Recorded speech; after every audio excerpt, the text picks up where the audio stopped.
No livro dos Salmos, no Salmo de número 78.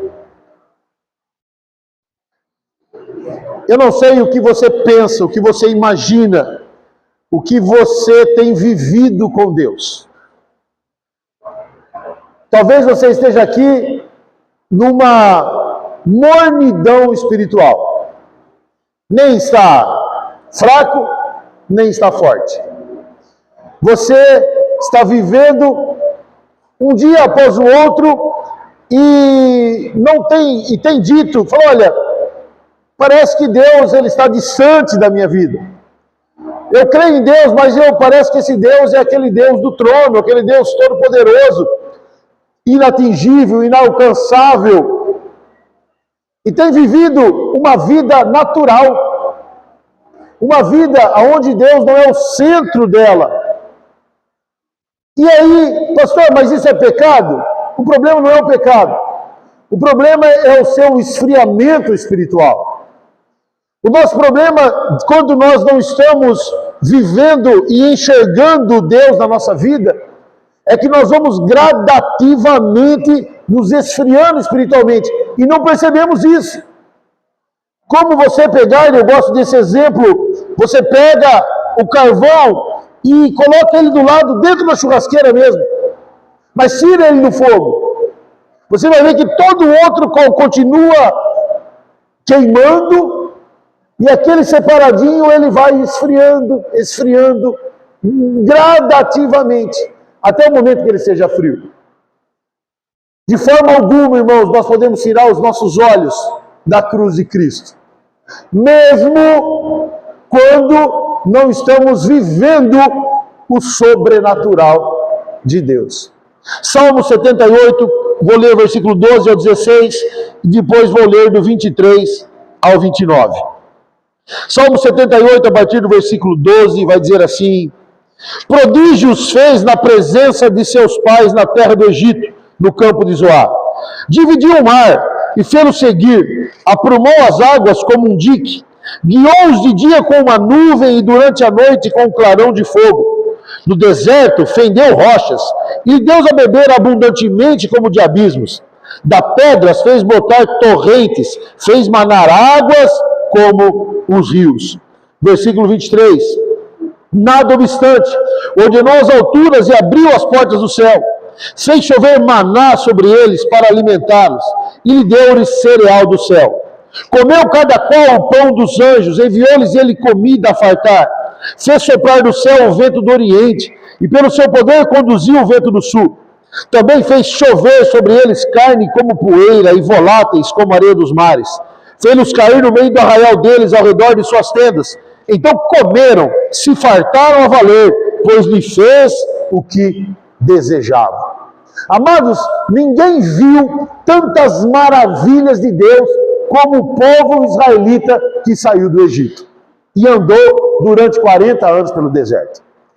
Os apóstolos que andaram com Jesus, eu imagino que tenham visto coisas tremendas. Curas, cegos vendo, aleijados andando, mortos ressuscitando. Os apóstolos, quem viveu com Jesus, viu maravilhas, viu coisas grandes. Mas ninguém visualizou coisas sobrenaturais como aquele povo que vivia escravo no Egito e saiu para o deserto. Você já parou a imaginar, irmãos, que eles vivenciaram as 10 pragas do Egito? Eles vivenciaram a água se tornando em sangue. Eles vivenciaram as rãs, as pragas que caíam no Egito e não atingiam a terra de Gósen, aonde eles viviam.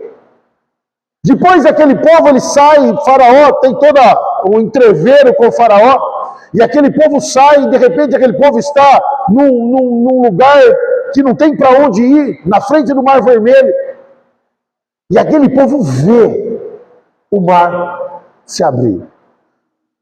Talvez, visualmente, seja uma das grandes maravilhas que Deus realizou. Um mar aberto, um caminho feito, e aquele povo passa por aquele mar, passa por aquele caminho, e começa a viver uma vida num deserto, mas não uma vida comum, Eles veem e continuam vivendo maravilhas daquele deserto, como nós lemos aqui no Salmo 78. De repente eles têm sede e não tem água. Você sabe que o deserto, né, é um lugar arenoso, e de uma pedra começa a jorrar água, mas não jorra água para um copo d'água. Jorra água para que milhões de pessoas sejam abastecidas. Milhões de pessoas tomam aquela água. Tem outros milagres que eles viveram, quando eles encontram um manancial de águas e essas águas são amargas. Moisés joga o seu bordão dentro daquelas águas se adocicam. Na verdade, as águas ficam inodoras, incolores, insípidas, né? Ela passa a ser água potável, uma água que era amarga, ela passa a ser potável. E não uma, duas pessoas, não só um camelo, não só um cavalo, mas milhões de pessoas consomem aquela água. Olha que maravilha, que coisa linda. Mas tem mais, irmãos.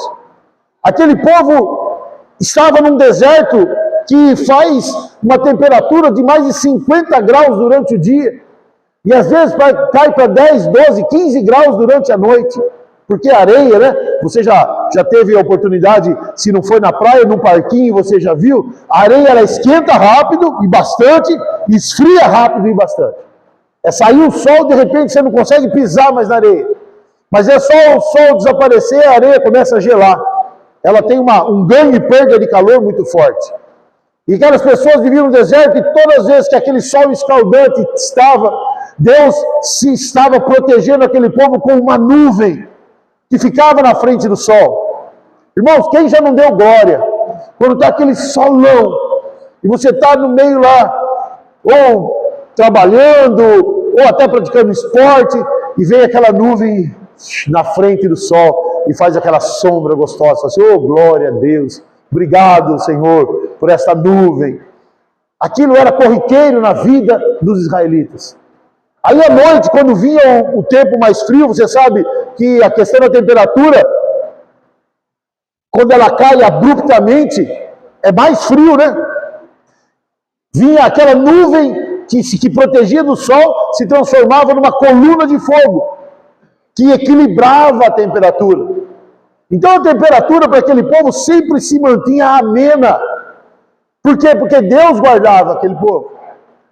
Mas também, amados, eles viram outros milagres quando eles foram atacados por causa dos seus pecados por serpentes.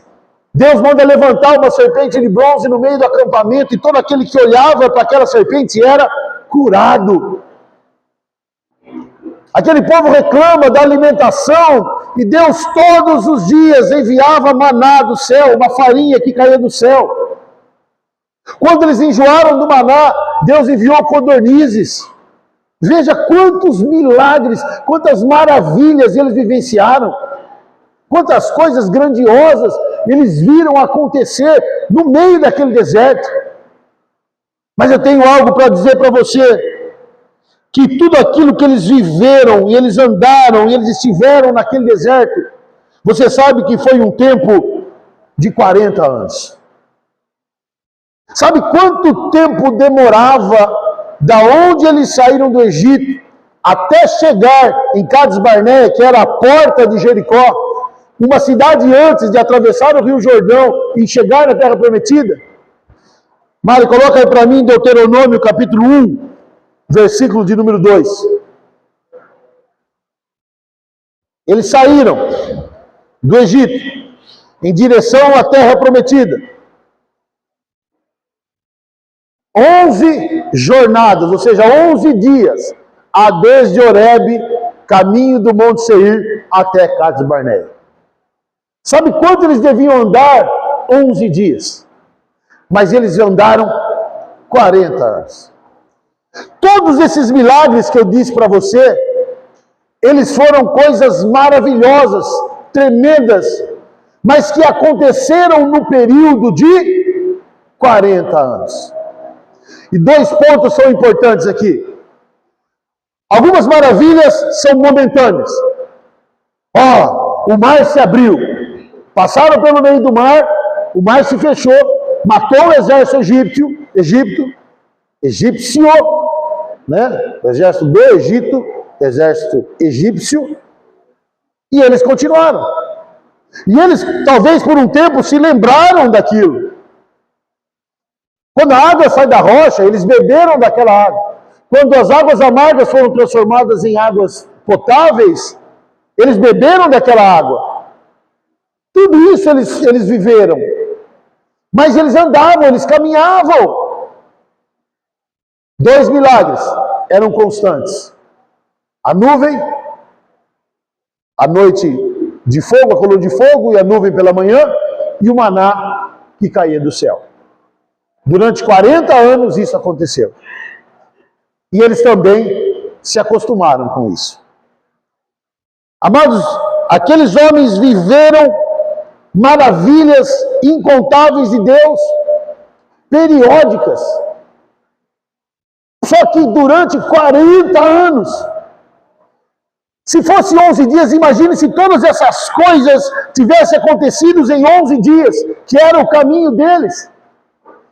Aquele povo seria um povo forte, aquele povo seria um povo indestrutível, não seria um povo reclamão, não seria um povo chorão, porque eles eram movidos a milagres, a maravilhas. Mas não. Eu falei para vocês aqui, 10 ou menos um pouco, 8, 10 fatos grandiosos e maravilhosos. 40 anos são muitos e muitos dias. São praticamente 12 mil dias. Ou até mais, né? Vamos por 15 mil dias, em média. 15 mil dias. 10 grandes milagres. E 2 que se mantiveram periodicamente todos os dias. O grande mal do povo de Israel é que eles se acostumaram com as maravilhas de Deus. Eles se esqueciam das grandes e se acostumaram com aquele cuidado diário do Senhor. Durante esses 40 anos que eles viveram, durante 40 anos que eles caminharam, eles tiveram a grande maioria desses dias comuns. Dias em que ou aquele milagre que era aquela maravilha, que era a coluna de nuvem, a coluna de fogo e o maná, que já era coisa que acontecia diariamente para eles. Para eles já não viam nem a mão de Deus daquilo. E as outras coisas grandiosas eram eventuais. Não acontecia um milagre por dia, uma maravilha por dia, uma coisa grandiosa por dia. Durante 40 anos eles trabalhavam, eles comiam. Quando era a hora, quando a nuvem se movia, o acampamento se movia, qual que era a orientação de Deus? Olha, quando a nuvem parar, para o acampamento, monta o tabernáculo. Quando a nuvem caminhar, desmonta o acampamento, desmonta o tabernáculo, segue o caminho. 40 anos foi assim. Deus não falava com ele todos os dias. Deus não falava com Moisés todos os dias. Deus não dava um milagre por dia, algo sobrenatural todos os dias. A não ser os que já eram corriqueiros. E aquele povo precisava se manter fiel a Deus, não só movido a milagres, movido a maravilhas, mas entender, amados, que Deus quer deles e quer de nós um relacionamento. Algo que seja dia a dia e que nós não nos acostumemos com Deus, mas que nós sejamos gratos por tudo aquilo que Ele faz em nossas vidas. A mensagem de hoje, ela tem por nome sobrenatural. Eu não quero falar sobre o natural, eu quero falar sobre o natural. Não quero falar das coisas sobrenaturais que Deus faz. E Ele faz. Ele abriu o mar, Ele fendeu a rocha, Ele enviou o maná, Ele enviou as codornizes, Ele deu as tábuas a Moisés, Ele falou com Moisés no monte.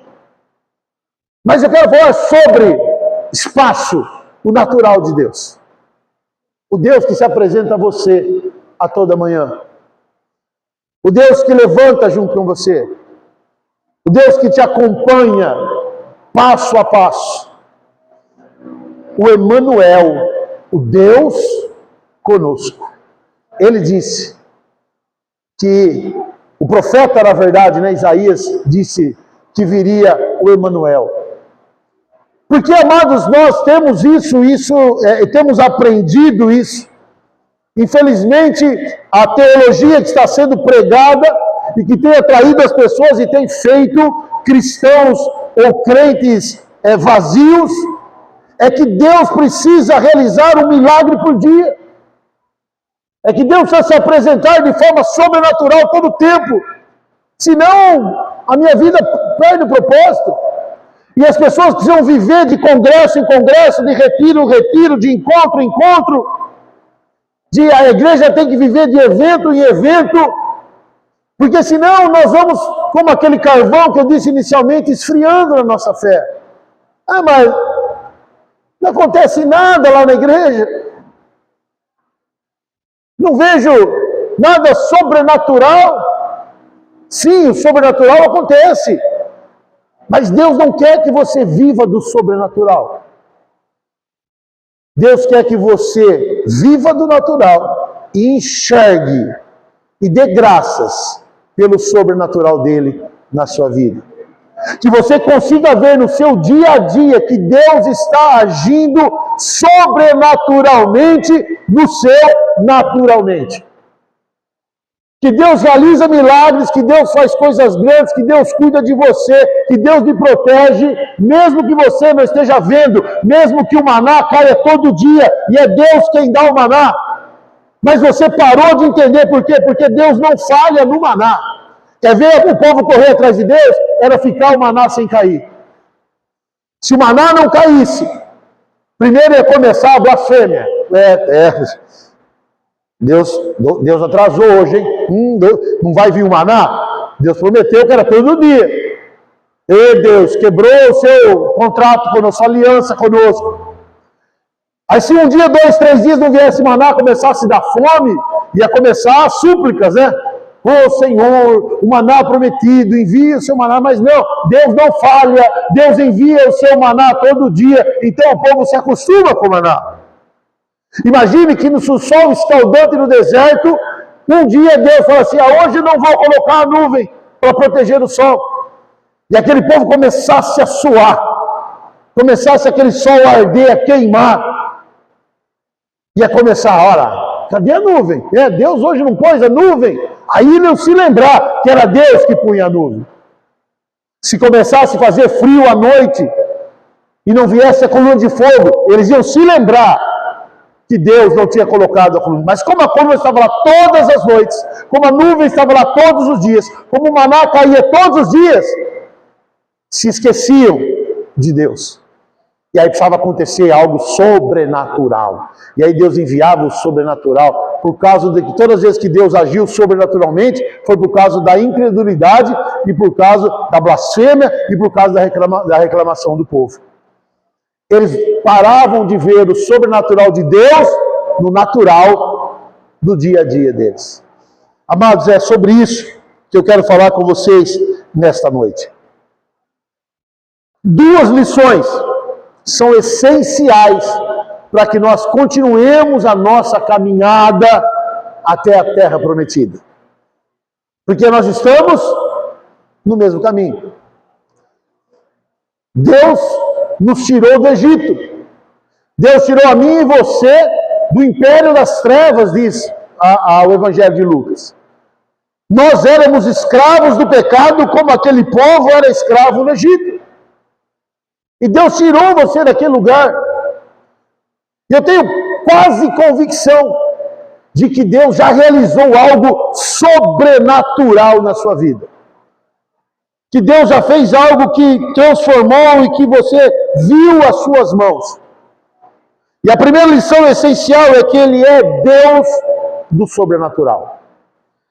No próprio livro de Salmos, se a gente voltar um capítulo, capítulo 77, versículo 14, o salmista diz: Tu és o Deus que opera as maravilhas, e entre os povos tem feito notório o teu poder. Amém, queridos? Deus é um Deus que tem poder para operar maravilhas. É Ele, irmãos, que acalma o vento. É Ele que no meio de uma tempestade, quando todo mundo está absolutamente assustado, levanta as mãos para o céu e diz para o vento: acalma-te, e a tempestade para. É Ele que, quando você não tem saída, Ele abre o mar para você passar.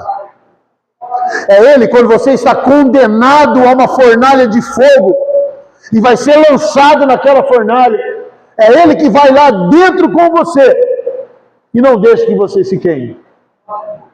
É Ele, quando você vai ser lançado na boca de leões, leões famintos, leões que não se alimentam há muito tempo.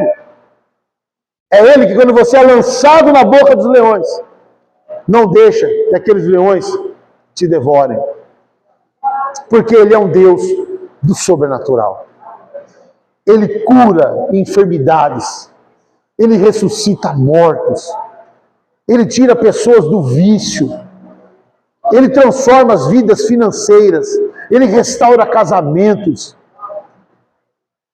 Eu preciso crer no Deus que realiza o sobrenatural.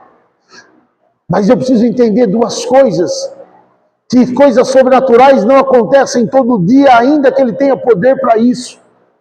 Porque se assim acontecessem, e isso nós temos vivido no mundo que nós vivemos, no mundo tenebroso que nós vivemos, na ação maligna que nós vivemos, o pecado que domina o mundo, numa sociedade que quer destruir a família, numa sociedade que quer destruir o gênero, numa sociedade que quer destruir todas as coisas, e nós estamos firmes na presença de Deus, caminhando para o céu. Isso é milagre de Deus, isso é sobrenatural de Deus. Só que nós estamos acostumados com isso. Nós temos a alegria de termos uma porta aberta, uma igreja livre, em que você pode escolher vir ou não vir. Diga isso para o povo lá do Oriente, para as cidades, para os países perseguidos, aonde eles têm que cultuar escondidos, onde eles têm que cultuar dentro de uma caverna, onde tem que estar dentro de uma casa onde ninguém pode saber. Mas nós não, nós temos um milagre, sobrenaturalmente nós somos livres para adorar, somos livres para cantar, somos livres para pregar. E aí isso para nós é natural, e nós não valorizamos isso. O dia em que a igreja vai estar mais lotada é um dia após o arrebatamento. A igreja vai encher, porque vai acontecer algo sobrenatural. E os naturais vão entender o que aconteceu. Nós não podemos perder de vista a ação sobrenatural de Deus na nossa vida natural. Ele é um Deus de sobrenaturais. E Ele pode fazer. Então precise o que você estiver precisando. Não pense assim, mas não acontece todo dia. Não, o mar não abre todo dia. Não, a água não sai da rocha todo dia. Não, a serpente não se levanta todo dia. Mas quando precisar, Ele estará lá. E Ele tem poder para realizar o sobrenatural. Mas em segundo lugar, você precisa viver naturalmente o sobrenatural de Deus. Irmãos, não se acostume com o sobrenatural de Deus. Números, capítulo 21, versículo 4 e versículo 5. Irmãos, toda vez que eu leio esse versículo, eu me lembro disso que nós estamos falando. Números 21, capítulo 4 e 5. Então partiram do Monte Or pelo caminho do Mar Vermelho, a rodear a terra de Edom. Porém a alma do povo angustiou-se naquele caminho. Versículo 5. E o povo falou contra Deus e contra Moisés: por que nos fizesse subir do Egito para que morrêssemos nesse deserto? Pois aqui nem pão, nem água há, e a nossa alma tem fastio, ou seja, está farta, está cansada deste pão tão vil, desse maná tão vil, tão cruel. Sabe o que fez, irmãos? O povo estava tão acostumado com o maná, com o sobrenatural de Deus, que falou para Moisés: estou com saudade lá do Egito. A gente não aguenta mais. A gente não, nesse lugar não tem água, não tem pão, mas a nossa alma está cansada do sobrenatural de Deus. As pessoas, elas queriam um sobrenatural acima do sobrenatural. Elas tinham a nuvem todos os dias, a coluna de fogo todas as noites, o maná todos os dias. E elas se acostumaram com isso e começaram a blasfemar, a se afastar de Deus. Elas naturalizaram o sobrenatural de Deus. As pessoas pararam de enxergar Deus na sua vida. As pessoas pararam de ver Deus agir sobrenaturalmente, dia após dia. A palavra de Deus diz que o diabo, vosso adversário, anda ao vosso derredor, buscando oportunidade, tramando quanto à sua vida, para lhe tragar. Mas os anjos do Senhor acampam-se ao redor daquele que os temem. Você não está vendo, mas o diabo tem articulado dia após dia para destruir a tua vida. E não está articulando com um bicho com um chifre grande, todo avermelhado, com um tridente na mão, um rabo comprido, com voz esganiçada, fedendo a enxofre. Ele está destruindo as pessoas, as famílias, fazendo com que elas parem de enxergar o sobrenatural de Deus na vida natural que nós temos, dia após dia. Você não entende certas coisas. Você acorda e não dá graças a Deus. Você coloca o alimento na sua mesa e não dá graças a Deus.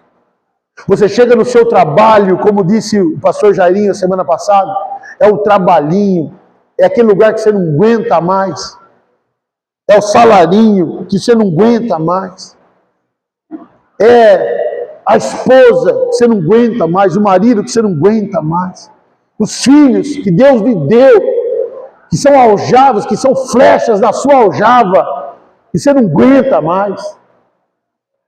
Você fala que quer desistir. E alguns, irmãos, a vida, o maior presente de Deus, o sopro de vida sobre a tua vida. Algumas pessoas querem desistir, irmãos, não se desiste da vida, problemas existem. E nós resolvemos problemas, e o Deus do sobrenatural, Ele resolve problemas. Não jogue fora, não naturalize o bem mais sobrenatural que você recebeu, que é o sopro de Deus. Você é imagem e semelhança de Deus. Você é filho de Deus. E às vezes nós falamos assim: estou cansado.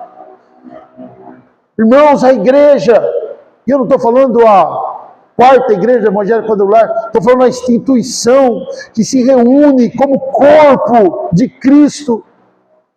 Algumas pessoas desistem, abandonam, ficam procurando problemas, ficam procurando motivos para deixá-la, louco para que tenha um propósito. Sabe quando o casal está em litígio e eles começam a procurar coisas para que reclamem, para que tenham um conflito? Algumas pessoas, elas estão cansadas do sobrenatural de Deus. Obrigado. Então elas ficam procurando motivos para separar do noivo. Mas nós não podemos ser assim. Nós precisamos entender que o Deus que age no sobrenatural é um Deus que vive no natural das nossas vidas. São 40 anos caindo maná do céu. 40 anos Deus providenciando um alimento. Ninguém mais no deserto tinha esse alimento.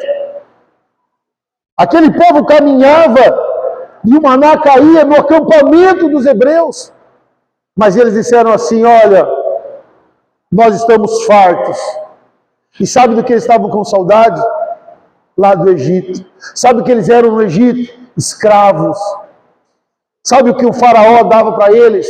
Chibatadas, açoites, um pouquinho de pão e um pouquinho de água. Mas eles estavam cansados do sobrenatural de Deus. E às vezes o cristão para de enxergar as coisas sobrenaturais que Deus faz, de tanto que Ele faz. O cuidado de Deus nas nossas vidas. Sabe, irmãos, quando um filho sai de casa, ele casa, eu casei, uma boa parte aqui casou, e ele tem as responsabilidades da casa dele, é que ele vai dar valor para o pai dele. E às vezes dentro da casa, ele não dá valor para o pai. A sua roupa, meu jovem, minha querida, minha jovem, elas não aparecem sobrenaturalmente na tua gaveta. A água e a luz da tua casa, elas não são pagas sobrenaturalmente. Aquela comidinha, quando você chega da escola, está pronta. Não é sobrenatural, é natural. E algumas pessoas falam assim: eu não aguento, algumas crianças, né, jovens, adolescentes principalmente, eu não aguento mais meu pai, a minha mãe. Não estou falando para os nossos jovens da igreja, não, estou falando de modo geral. Se servia carapuças em toche, até o pescoço. Ah, meu pai é um chato, minha mãe é chata, ficam cobrando de mim. Saudade quando você tiver,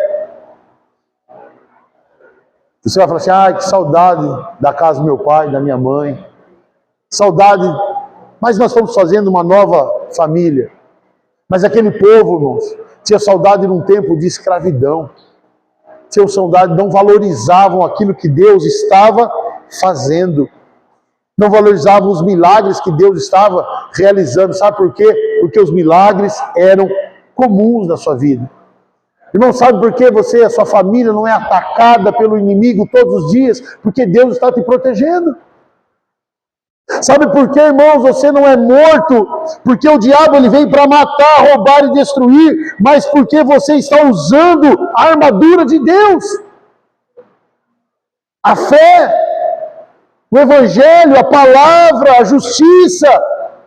É por isso que você, a misericórdia do Senhor, a palavra de Deus diz que a misericórdia do Senhor é a razão de você não ser destruído, não ser consumido. Mas você não vê isso, porque isso é espiritual. Você não vê a batalha espiritual que está acontecendo na tua vida. Você não vê os anjos que estão batalhando ao seu favor. Você não vê as bênçãos que o inimigo está tentando fazer com que você não receba. Mas os anjos do Senhor estão batalhando, trabalhando por você. Mas como isso é invisível naturalmente, você não consegue enxergar isso. Mas o apóstolo Paulo, na primeira carta aos Tessalonicenses, no capítulo 5, versículo 18,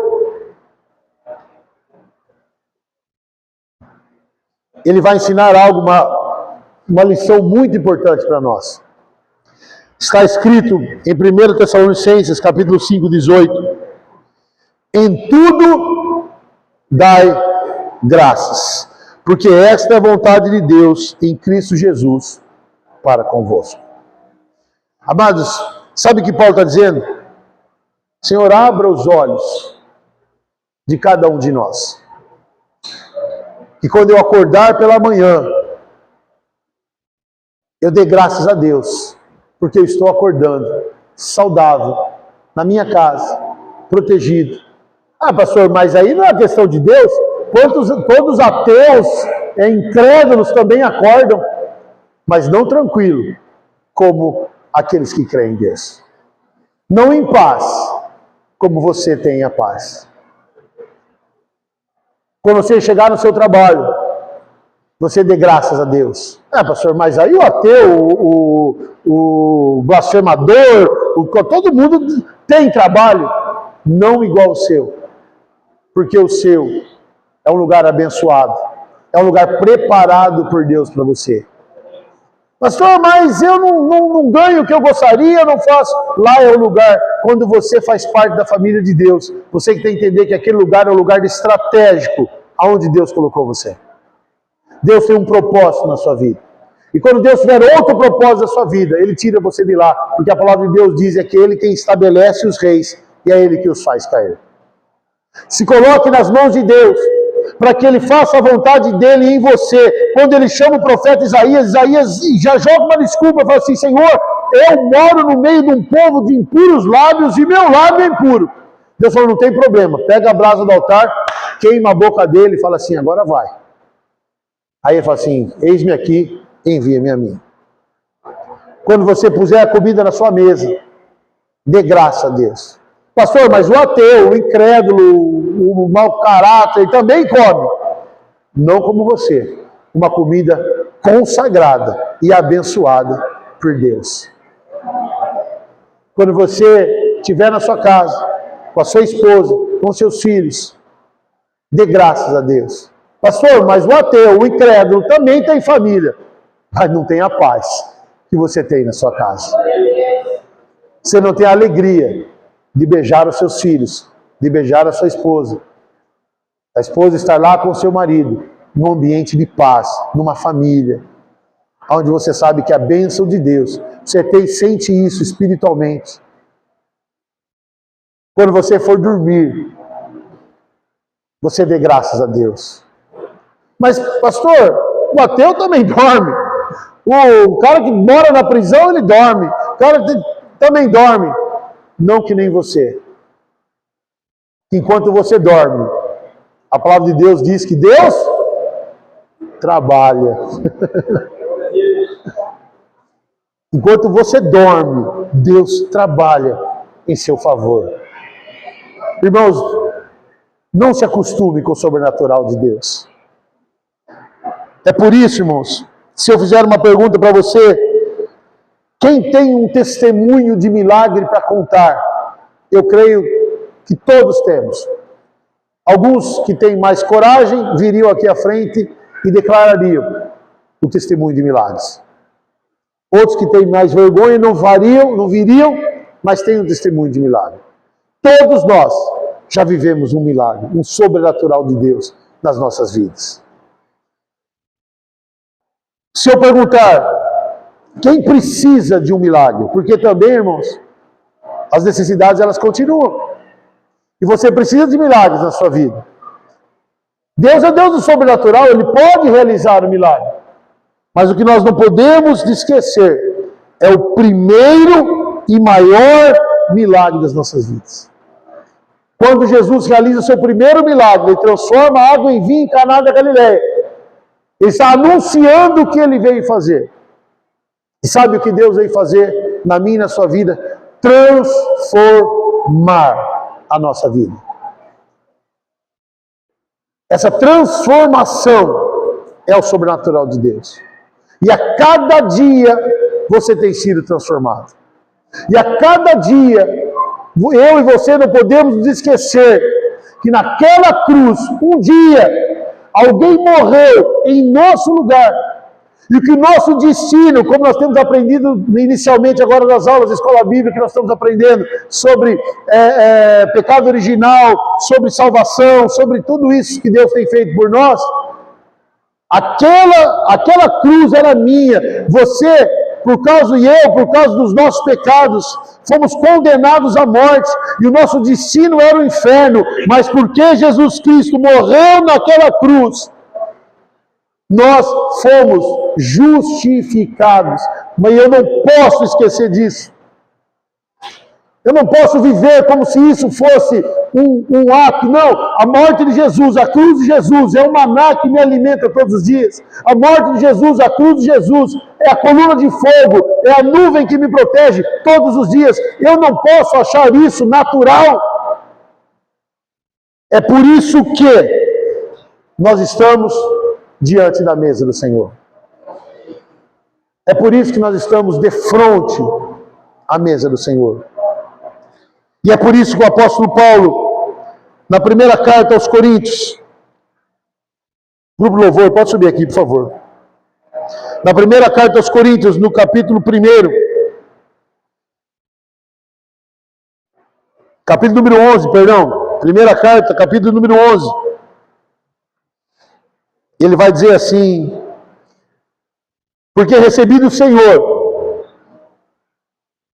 o que também vos entreguei, que o Senhor Jesus, na noite que foi traído, tomou o pão, e tendo dado graças, o partiu e disse: isso é meu corpo, que é dado por vós.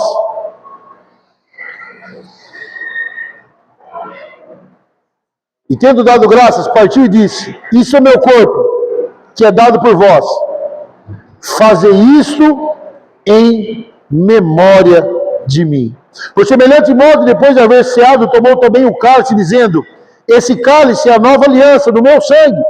Fazei isso todas as vezes que beberes em memória de mim. A ceia, irmãos, ela é algo sobrenatural, que Deus deixou para a sua igreja, para que nós não nos esquecêssemos que naturalmente Ele está todos os dias conosco. E mensalmente nós nos lembramos de que algo sobrenatural aconteceu. Falando sobre a ceia, no Evangelho de Lucas, quando Jesus instituiu a ceia,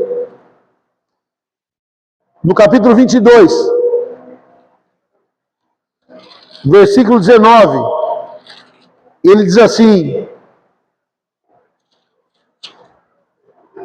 e tomando o pão, e tendo dado graças, partiu e lhes deu, dizendo: isso é meu corpo, oferecido por vós. Fazei isso em memória de mim, para que vocês não se esqueçam. E finalmente eu gostaria que você ficasse em pé. Evangelho de Marcos,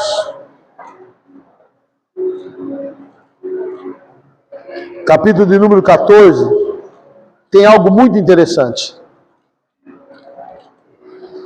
Jesus, Marcos está falando sobre a ceia do Senhor. E nós vamos fazer aqui uma ilação da palavra de Deus. Marcos 14, 22. Enquanto comiam, tomou Jesus um pão, abençoando, partiu, lhes disse, dizendo: tomai isto, é meu corpo. A seguir tomou Jesus um cálice, e tendo dado graças, deu aos seus discípulos, e todos beberam dele. Então ele disse: esse é meu sangue, o sangue da nova aliança, derramado em favor de muitos. E vos digo que jamais beberei do fruto da videira até aquele dia em que hei de beber de novo do reino de Deus. Versículo 26. Tendo cantado um hino, saíram para o Monte das Oliveiras. A pergunta é: que hino foi esse? Qual hino que eles cantaram? Antes, depois de cear, depois de receber a palavra, que era para que eles vivessem o natural de Deus diante do sobrenatural. É obviamente que a Bíblia não fala e nós não sabemos. Nenhum historiador se arriscou a dizer que hino era esse ou que hino era aquele. O que nós não podemos nos esquecer, irmãos, é que nós precisamos viver dia após dia. O hino que nós vamos cantar agora é o hino que eu pedi para o grupo Louvor para nós tocarmos. Ele vai dizer assim, que nós temos tantas bênçãos na nossa vida, que nós não podemos nos esquecer de declarar dia após dia quando essas bênçãos acontecem. Ele vai nos falar que, ainda que sejam infinitas essas bênçãos, ainda que o sobrenatural de Deus aconteça dia após dia, nós jamais deixaremos de declará-las. Antes de cantar, feche seus olhos. Coloque a mão sobre o seu coração.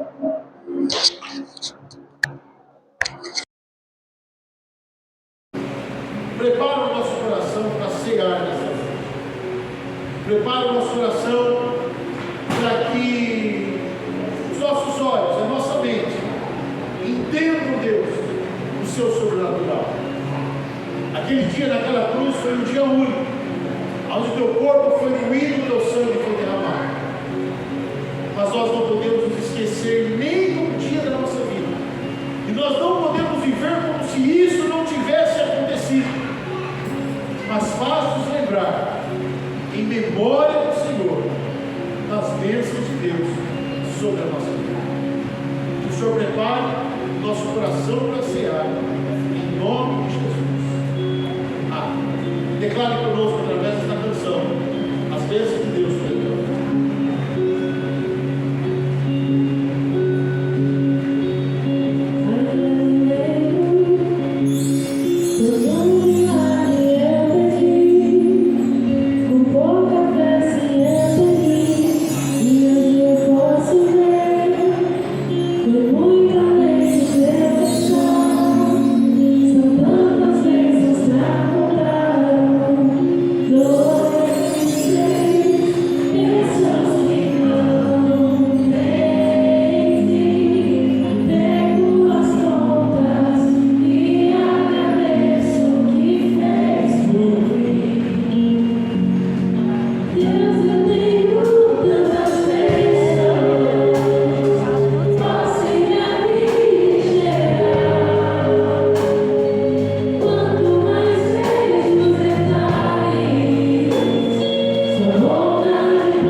do pão e o manto do cálice. Gostaria de você fechar seus olhos. E você que está precisando de um milagre, um sobrenatural de Deus, com o seu pão na sua mão, sai do seu lugar e vem aqui na frente. Não sei o que é, seja uma cura física, problema na justiça, problema de relacionamento. Eu quero orar para você, dos deuses, falar para você do Deus dos milagres. Ele é o Deus de milagres. Ele é o Deus do sobrenatural. Ou a Bíblia é mentirosa, ou ele abriu o mar.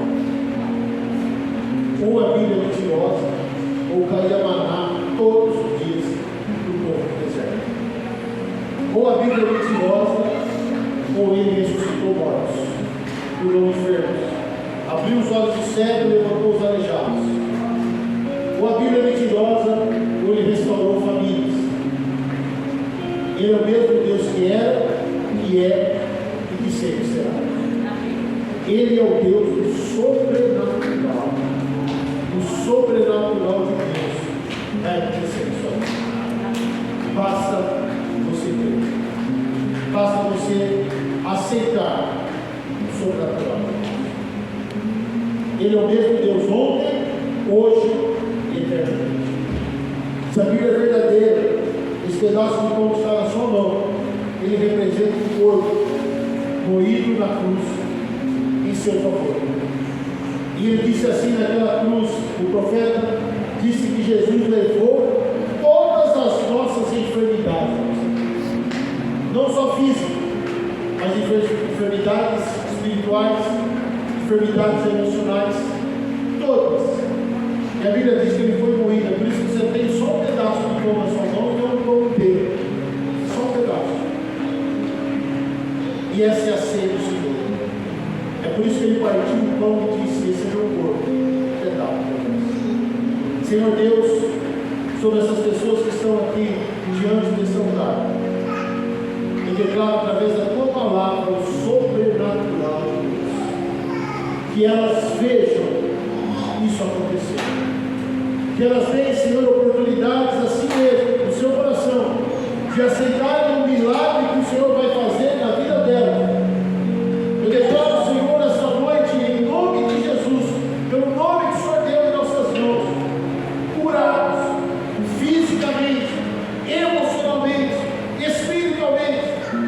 Que a tua casa seja curada, que a tua família seja curada, que o teu trabalho seja curado, que a vida financeira dos teus filhos seja curada, que os problemas jurídicos sejam curados, que o trabalho tenha as portas abertas, que os sentimentos ruins que existem nos corações caiam por terra, porque nas nossas mãos temos um pedaço de pão que declara que naquela cruz toda é por escrito de vida, e que todas as nossas enfermidades estavam levadas àquele Calvário. Diante desta palavra, mediante a promessa de Jesus Cristo, toda a igreja levanta esse pedaço de pão do céu. Naquele dia ele partiu o pão e disse: esse é meu corpo que é dado por vós. Fazer isso todas as vezes, se lembrar deste ato. Na sua mão, meu irmão, minha irmã, está o sobrenatural de Deus. E que na nossa vida é natural. Deus age tão sobrenaturalmente na nossa vida que nós estamos vivendo natural do Senhor. Por isso, Senhor, eu consagro esse pedaço de pão em nome do Pai, do Filho e do Espírito Santo. Amém. Comei dele todos, em memória de Cristo, nosso Senhor. Você pode entrar no seu lugar. Partir o pão de comer.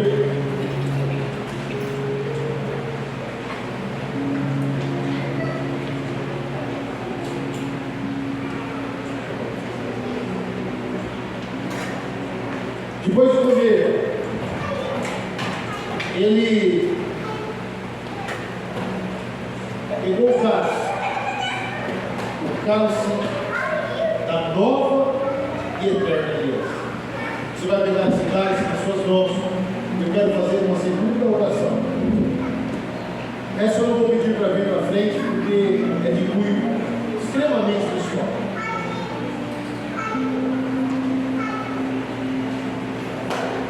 Ao pegar esse cálice, você se aceite para que nós tenhamos o entendimento do nosso serviço. Mas essa oração não é para todos, mas eu tenho certeza que é para alguns. Todos vão servir, vão ficar em pé. O doutor vai servir. Feche seus olhos. Eu quero orar com você que está frio espiritualmente. Pastor, eu não estou. Não é para todos, é para alguns. Mas você que sente que não é o mesmo na presença de Deus. Você é como, está se sentindo como aquele carvãozinho que está se afastando do fogo. Talvez você não esteja nem percebendo, mas o Espírito Santo falou no seu coração. Pastor, como que eu sei? Quando você passa a diminuir os seus compromissos com Deus e aumentar os seus compromissos com o mundo. Deus está falando do Rafa, e ele falou assim para mim: pai, quando eu crescer, eu quero ser ativo que nem o senhor. Eu quero trabalhar, eu quero pintar jogo, eu quero jogar bola, eu quero isso, eu quero aquilo. E aí eu falei para ele, eu falei assim: mas você sabe que a prioridade do pai são as coisas de Deus. E dá tempo de fazer tudo para Deus. Papai é pastor, papai está na escola bíblica, papai tem célula, papai lê a Bíblia, papai estuda, e papai pinta jogo, trabalha, se diverte, tem tempo para todas as coisas. Tem tempo para a família, tem tempo para todas as coisas. Sabe quando nós estamos nos esfriando espiritualmente? Quando a gente começa a ter tempo para outras coisas e menos para Deus. Você nem está percebendo, você nem estava percebendo, mas o Espírito Santo está alertando você nessa noite. Você está deixando de entregar ver o sobrenatural de Deus e vivendo uma vida muito natural. Levante o seu suco de uvas. Semelhante modo, depois de partir o pão, ele levantou o cálice com o suco de uva e disse, o vinho, e disse: esse é o cálice da nova e eterna aliança. Fazer isso todas as vezes, ou seja, não se esqueçam de fazer isso. Não deixe morrer o sobrenatural de Deus na sua vida, no natural. Todas as vezes se lembrar de mim. Senhor, nós consagramos o suco de uva para que nós possamos nos lembrar do teu sacrifício. Consagra e abençoa em nome de Jesus. Amém. Depois levantou o braço ao céu e bebeu. Bebemos todos em memória de Cristo, nosso Senhor. A palavra de Deus diz que depois de comer o pão e beber o cálice, eles cantaram um hino e foram embora, foram para casa. Comemos o pão, bebemos o cálice, e eu quero junto com você